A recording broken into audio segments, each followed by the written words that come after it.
India is among the world's top owners of cargo.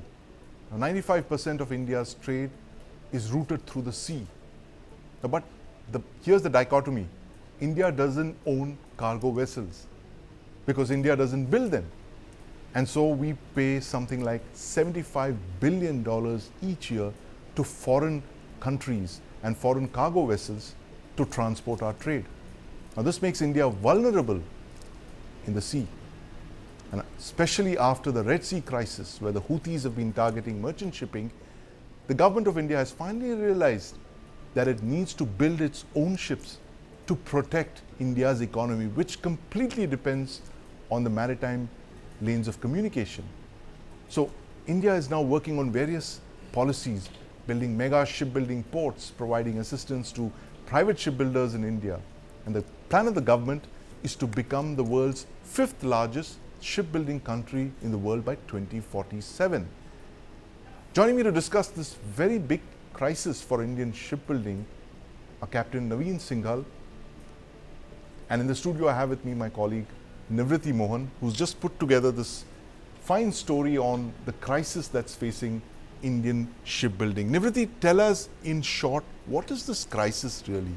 How did we get to this point where we make up a majority of the world's trade? We are one of the world's largest trading nations. We depend on the seas, but we make so few ships. Why is that the case? See, as you said, that India is surrounded by water on 3 sides. Yes. And the trade, 90% of its trade is completely dependent on maritime transport. And despite that, India is not building its own ships.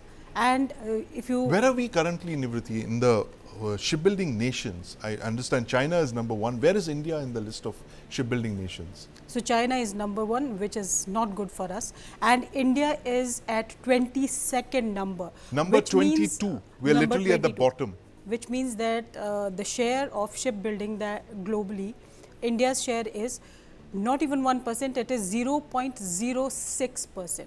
So it is we are not very even surprising. 1% of the world's shipbuilding nations. Exactly. I'm going to go to Captain Naveen Singhal right away. Captain Singhal, you've been a skipper on maritime routes for several decades now, and you've looked at the industry very closely. How much of a crisis is this really? What Nivriti just told us, and in fact it's there in a story as well, the fact that we are going to be the world's 3rd largest economy by the end of this decade, and we don't even build 1% of the world's ships. How serious a crisis is this? Hi Sandeep, thanks for having me in here. So yes, so we are not building ships, and we are hoping to be the 3rd largest economy. Yes, indeed, it's a huge crisis, and if we go back into the last, let's say, 5 or 6 decades of our shipping, so I think the government in the past, let's say in the 20th century, and even in the early part of the 21st century, how much time and how much resources they've allocated to the shipping industry, which is not just the shipbuilding, but the ports and the shipping ship owners. If you look at the whole spectrum of shipping, the maritime industry has been, almost like a stepchild treatment. Right. The ministers, the portfolios held by the shipping, they have been, not the very prominent ones. I wonder how many of them have held cabinet ranks, unlike the present minister, Right. Sonowal. He is a cabinet rank, and I think in the last in the Modi government, they have probably all been cabinet rank, and they have been doing a lot of the homework and a lot of the past, what should have been done in the past. So Right. So certainly things are moving fine. So the problem Yeah. seems to be a lack of a clear vision, and the fact that the government has never really had a clear vision for shipbuilding. But Nivriti, your story, Unmade in India, a very fine story, which you put together the last couple of days, talks about a dichotomy that we are a very major warship building nation. When it comes to warships, we're building literally hundreds of warships, but when it comes to the commercial side of things, we're not building enough ships. Why this dichotomy? Why are we more focused on defense shipbuilding and not on the commercial side? what happened in commercial shipbuilding is that financing is the major issue in commercial shipbuilding. They are not getting any finance. It is not considered to be an infrastructure. Shipbuilding is not considered as an infrastructure. Right. And then when they go for finance, the interest rates are very high. They don't Yes. get orders. So the major problem is there is lack of the entire ecosystem. They don't get components at one place. Yes. And if they are getting components from various manufacturers, and they, although they give guarantees for their own product, but the buyer needs a complete guarantee of the ship. Right. So for that they need a bank guarantee. So that bank guarantee also doesn't come. So it's obviously cheap. these, these protocols have existed for a while, and nobody's thought it fit to fix the system and to make it easier to get finance for shipbuilding. And something as simple as that, not having finance, not treating shipbuilding as an infrastructure, sector, which makes it so much more difficult. Whereas which defense actually happened in defense. They created a complete ecosystem. If Yes. you talk about defense industrial corridor, Yes. and then you Shipyards, banned defense some shipyards, you and- then banned you made those lists. I exactly don't remember the name, but you named a few items, defense Yes. items that you cannot buy from foreign countries. you have to make you within the don't country. have to export But them. Nivriti, very quickly, this wake-up call, as your story mentions, was when the Houthis started attacking shipping in the Red Sea last year. And of course, we are one of those nations that has had to divert its shipping around the Cape of Good Hope, take the longer route rather than go through the Red Sea.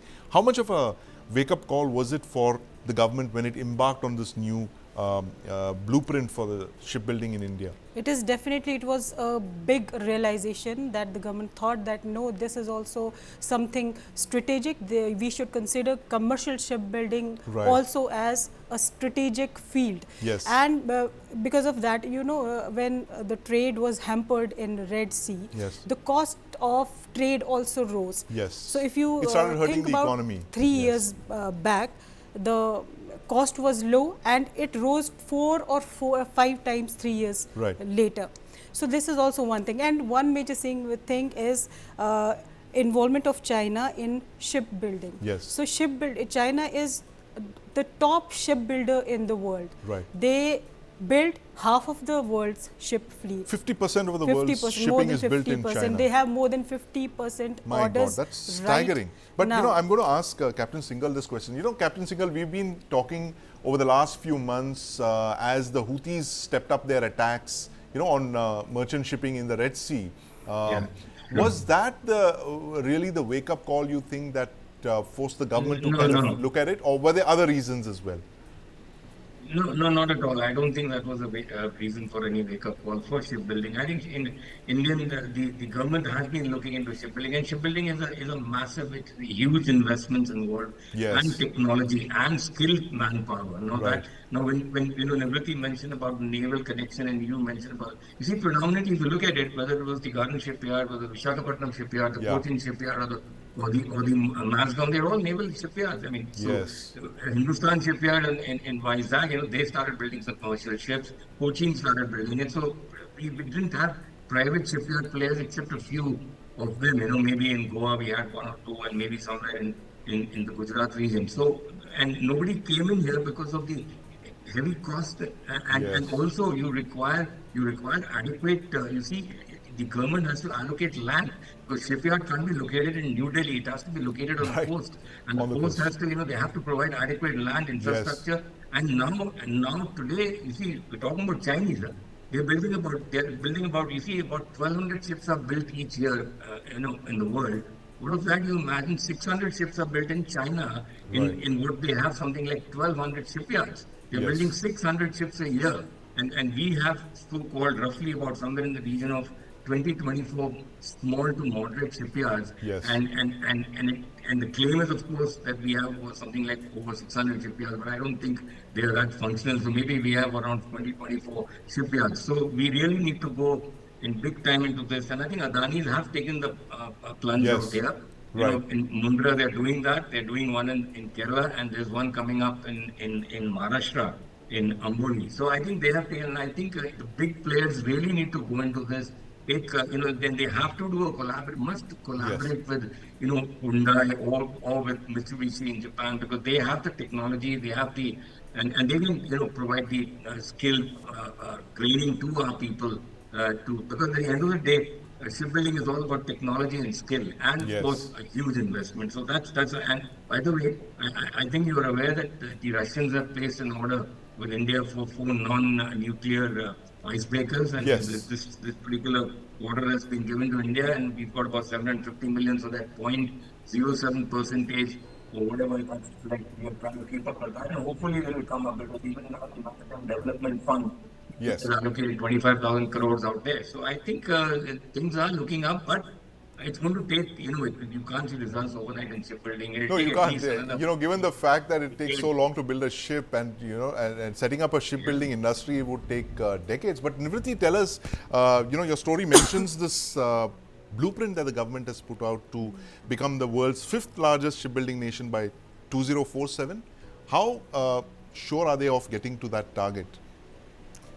They're quite sure. They're working in the direction. Recently, some seminar happened at Goa, and all the coastal states were called in Yes. for future planning, how the shipbuilding will take place.